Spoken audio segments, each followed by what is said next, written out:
G'day race fans, it's Adrian here and welcome back to Just a Ride. On offer today we have the 1969 Honda CB125 K3. So this little classic twin-cylindered 125, yes that's 1, 2 and 5 as a twin. Oh, settle it down, learner, there you go, ease it off champion, ease it off, settle down turbo. Yeah, the little twin cylinder 125. So let's do the maths, people. That is a 75 odd ish cc, tiny little things, like a little shot glass of a piston, but there's two of them on a single overhead cam. A classic little bike for what it is, and a ridiculously short seat height or stand over height or whatever you want to recall it to, you know. Bloody Terry and Lancaster could be riding this bike quite comfortably, you know what I'm saying? Little people, is that what they're called now? I don't know. Oh yeah, I'm in top gear. 4-speed box. As you can see by the speedo there, it kind of gives you a little, you know, this is what we think each gear should be doing. Yeah, thanks Honda, that's a serving suggestion only. Quite a broad thought process there. The gearing ratios from the boys at Honda, God bless them. It was 1969, it was a world away. So much has changed since, which is kind of what makes this bike beautiful. You know, it's the ugly duckling sort of thing of it. Ridiculously simple. And as a ride, honestly guys, it is surprisingly, like, it's so underwhelming, this bike, that everything it does do is bloody unbelievable, because you go into it with a minimal expectation. So yeah, it's not fast at all, I can assure you it's not. But it's neutral. It's really quite neutral. I've got the straight bars on it here. Yeah, you can see. Yeah. That makes it even more a lower bike. I didn't want to put the riser bars on it, so the straighties went on.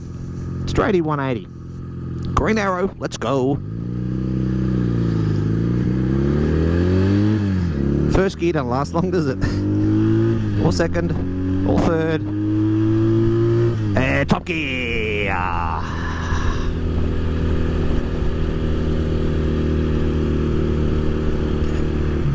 Obviously not what I am used to, but that's what I enjoy about this opportunities that I have with my channel, is to you know, educate myself as much as semi-entertain you guys. I just want to ride anything, right? I'll bloody ride anything. I rode a Harley Fat Boy. That surprised me I did that. There's probably about 17 of these inside a Harley Fat Boy. It's very childlike, you know. There's some innocence to this bike, which is quite enjoyable. And what's better than exploiting innocence? Yes? Oh, may get flagged on YouTube for that comment. Sorry guys, only joking. Nah. It's a quaint bike. That's the word. That's the adjective. It's quaint. Yes. I think what adds to the rideability of it and the neutralness of the ride is the fact that it has absolutely identical wheels and tyre matches front and rear.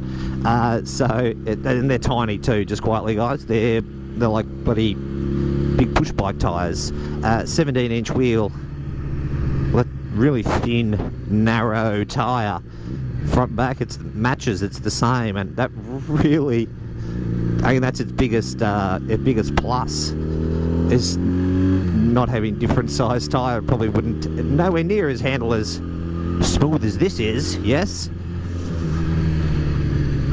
with quality re-shoed front and rear drum brakes. Drum brakes. They make me giggle, drum brakes. Thank Christ it's only on something that's like 105 kilos weight and has... Wait for the horsepower number. Guys, you sitting down? It's 5.7. That's the horsepower. Honda. They haven't even rounded up. Like, that's the one opportunity where a manufacturer, I'm going to let you lie. Have creative license with the horsepower number, guys. You know? No, Honda, to the credit. We measured 5.7 at the crank, so that's what we're going to state. All right, 5.7 horsepower. Bloody hilarious. Don't whippersnippers have something like that. Oh, big dog's angry at me. Little down, buddy. Little down. But, yeah, like I said, oh, it's so neutral. You don't even have to relocate yourself on the bike, you know. You just pick your position. Happy days. Here we go. You can feel the, I mean, it's a 50-year-old engine, guys, 69. So what? Let's, you know, I don't know. I'll let you do the math. I'm here to entertain, not educate.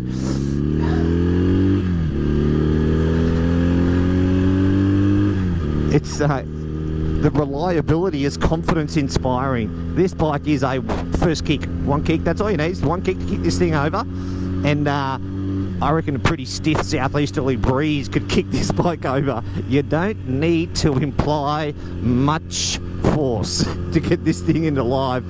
A little bit of choke when she's cold, straight into life. Just that Honda reliability, right? You can't beat this.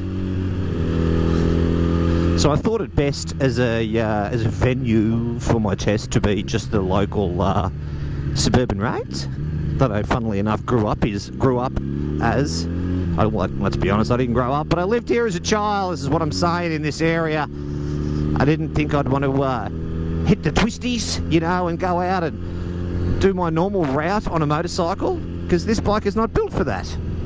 This bike is the commuter. Is the bike that you take to the barber.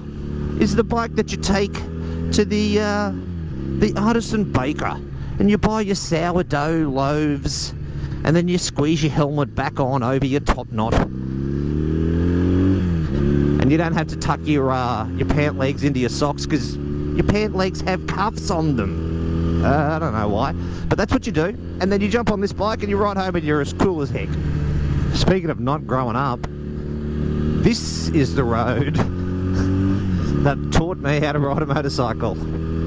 I'm not going to mention it by name. That would be foolish, because I've broken a lot of laws on this road. But you have to appreciate that I did learn to ride a long time ago. So it was different, but the same.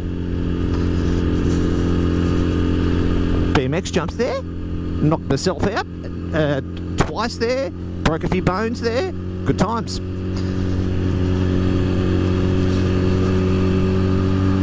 Oh, just the big long sweepers that go forever. Power, 5.7 horsepower, power. I couldn't even get a torque measurement of this engine either. I just don't think it registered on the dial. I need to take off I'm a snobbish bastard that rides a 1000cc sports bike when I review these bikes. It's really doing this an injustice. It's a really lovely little bike. But it is a lovely little ride. It's rock solid, I tell ya. It's, I mean, I feel really obese on it, I'm going to be honest. And I don't think I'm that obese. I'm a chubby boy.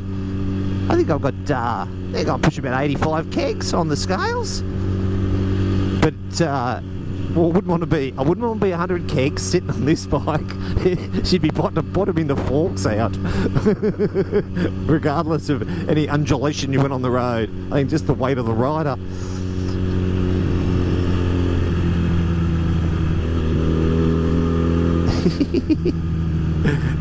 The gearbox is so long too.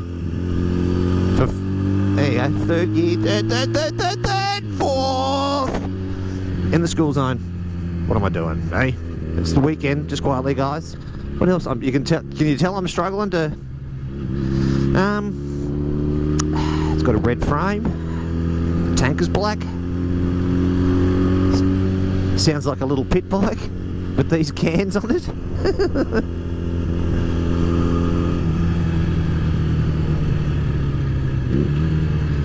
I tell you what, for the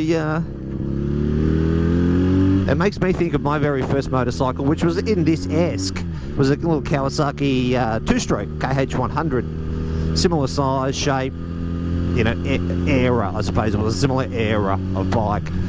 And I'm here to tell you, you know, that was far out. That was nearly 30 years ago, and I still fucking love that bike. I don't have it, but I still love it. I still have love for a KH100 Kawasaki because it was my first bike. And god damn, I poured so much unnecessary money into that motorcycle. I had it rebuilt by professionals on 2 occasions because I kept blowing it up. I didn't know how to turn a spanner at that point.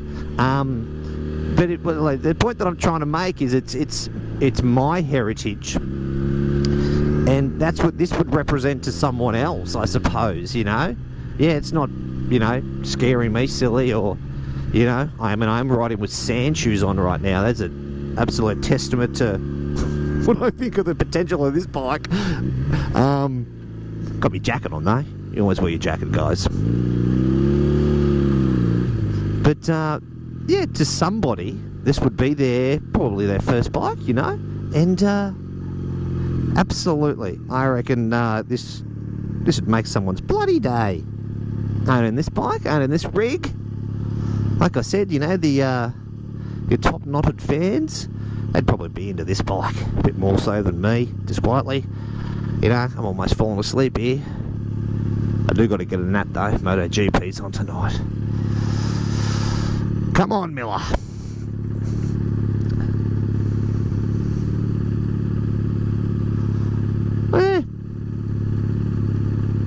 That'll do me, I think, for today. Thanks for watching, guys. Big love. Be safe and be happy. Peace out. Makes the digestion of chewing gum seem quick. Makes the pouring of molasses look speedy. A bloody learner. I'm stuck behind a learner. Oh yeah, I don't have the power to get by them. Oh well.